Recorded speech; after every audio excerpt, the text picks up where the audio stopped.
रामराम शेतकरी बंधूंनो. तर आणि शेळी पालकांनो किंवा शेतीला जोडधंदा म्हणून आपण कुक्कुटपालन, शेळीपालन, गाय म्हशी पालन जर करत असाल तर त्यांचा उत्तम खाद्य म्हणजेच आपलं मेथी घास आणि दशरथ घास मानला जातो शेळीपालनात.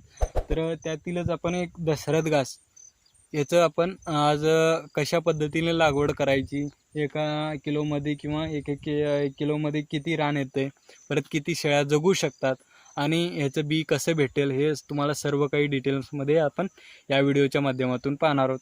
तर व्हिडिओ शेवटपर्यंत पहा आणि याचे पौष्टिक तत्व वगैरे सर्व काही आपण या व्हिडिओच्या माध्यमातून पाहूया. तर व्हिडिओ आवडेल अशी आशा करून सांगतो की व्हिडिओला पहिलं लाईक करा आणि चॅनलला सबस्क्राईब करा अशाच प्रकारचे नवनवीन शेती क्षेत्रातले व्हिडिओ पाहण्यासाठी. तर शेतकरी मित्रांनो, आता हे जी काही आपली लावण आहे तर तुम्हाला दाखवतो. आता कमीत कमी 2 फुटाची वाढ झालेली आहे या दशरथ घासाची. तर याची लावण आपण 15 ऑगस्ट या दिवशी केलेली आहे. लावण हे मडसल पद्धतीने केलेलं आहे. मी तुम्हाला बॅक कॅमेरानं व्यवस्थित सर्व काही संपूर्ण डिटेल सांगतो. तर शेतकरी मित्रांनो, हे आपण मडसल पद्धतीने म्हणजेच लांबक्या वाप्या पद्धतीने दशरथ घास लावलेला आहे. तर याची बघा लावण आपण सर्व महिन्यात करू शकतो. एवढंच की फक्त हिवाळ्यामध्ये याची वाढ जरा मंदावते, म्हणजेच कमी वाढत असते. तर हे आपण पावसाळ्यात जर लावला तर एकदम बेस्ट राहील. तेच जर मेथी घास घेतलं तर हिवाळ्यात एकदम चांगल्या पद्धतीने वाढ होते हिवाळ्यात. तर आता आपण लावण्याच्या प्रोसेसरपासून पाहूया. तर शेतकरी मित्रांनो, ह्याला लावण करण्या अगोदर आपल्याला रानातले जे काही दगडं वगैरे आहेत हे दगडं वगैरे सर्व काढून घ्यायचे. कुळं वगैरे मारून, रोटावेटर मारून, पलटी मारून ह्याच्या अगोदर आपल्याला मडसल म्हणजेच वाफे पद्धतीने तुम्ही जर लावत असाल तर वाफे करून घ्यायचे.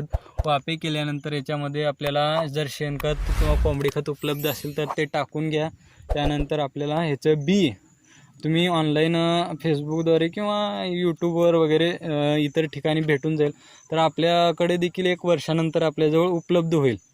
तर आपल्याला जवळ आता आपण देखील दुसऱ्याकडूनच घेतलेलं, तर त्या ठिकाणी आपल्याला 600 रुपये किलो या दराने आपल्याला कदम ॲग्रोफार्म यांच्याकडून आपल्याला भेटलेलं आहे. तर हे बी आल्यानंतर आपल्याला पोस्टावरून ज्या दिवशी लावायचं आहे त्या दिवशी अगोदर आपल्याला कोमट पाण्यात हे रात्रभर भिजू घालायचं आहे. त्यानंतर दुसऱ्या दिवशी झाडाखाली लावण्या अगोदर झाडाखाली एका कापडावर किंवा पोत्यावरती पसरून घ्यायचं. हडकल्यानंतर आपल्याला बघा 1 किलोमध्ये आपण कमीत कमी 4 गुंठे 5 गुंठे रान लावू शकतोय. तर माझ्या भागात कोणी केलं नसल्या कारणाने मला अंदाज कळाला नाही. आपलं 1 ते 1.5 गुंठ रान झालेलं आहे 1 किलोमध्ये. हे जरा दाट झालं आहे. तर तुम्ही हे 4 गुंठ्यापर्यंत 1 किलोमध्ये रान करू शकताय.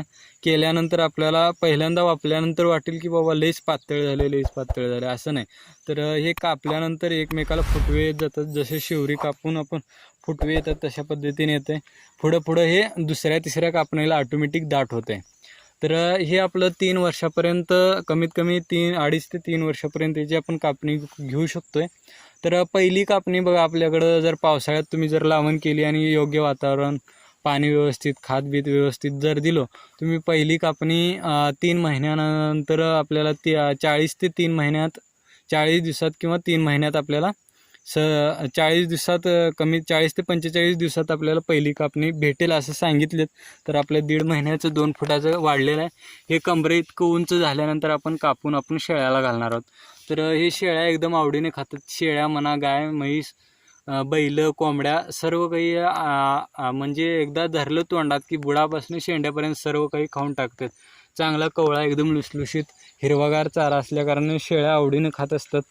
तर अशा पद्धतीने आपल्याला लावायचं आहे. आणि प्रत्येक कापणी झाल्यानंतर जर तुम्ही रासायनिक पद्धतीने जर करत असाल तर युरिया आपल्याला टाकून घ्यायचं, टाकून पाणी द्यायचं. जर तुम्ही सेंद्रिय पद्धतीने जर करत असाल किंवा तुमच्या शिवीचा म्हणा, गाईचा गोठा जर असेल, तिथून जर तुम्ही शिवीचं मूत्र किंवा गाईचं गोतर जे काही तुम्ही साठवून याला पाण्याद्वारे देखील सोडू शकताय. म्हणजे नत्राची जी काही कमतरता आहे याला वाढण्यासाठी जो काही नत्र लागतो ते आपल्याला गोमूत्रामध्ये किंवा शेळीमूत्रामध्ये मिळून जातो. तर ते आपण ऑर्गॅनिक सेंद्रिय पद्धतीने 0 बजेटमध्ये आपण करू शकतो. तर लेंड्यांचं जीवामृत किंवा गाईच्या शेणाचं जीवामृत करून देखील आपण स्लरीच्या माध्यमातून सोडू शकतोय.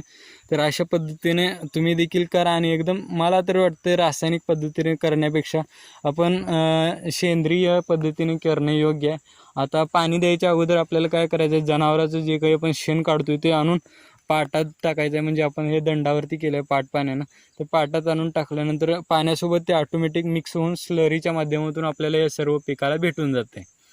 तर अशा पद्धतीनं जर केला तर कमी वेळात चांगलं, म्हणजे ऑर्गॅनिक पद्धतीने, ते बी शेळ्या जे काही खाणार आहेत, गाई म्हशी खाणार आहेत, त्यांना देखील ऑर्गॅनिक पद्धतीने पिकवलेलं जे काही खाद्य आहे त्यांचं, ते त्यांच्या शरीरात जाऊन त्यांची वाढ देखील चांगली होईल. गाईच्या दुधामध्ये चांगली गुणवत्ता, त्याची दुधाची गुणवत्ता वाढेल. आणि याचे जे काही संपूर्ण माहितीचा व्हिडिओ आहे तो आपल्याला लवकरच आपल्या चॅनलवरती मिळून जाईल. तर व्हिडिओ आवडला तर व्हिडिओला लाईक करा. हा भाग पहिला होता. दुसऱ्या भागात आपण याच्याबद्दलची सखोल माहिती घेऊन येणार आहोत. तर तो व्हिडिओ पाहण्यासाठी चॅनलला सबस्क्राईब करा आणि लवकरच आपले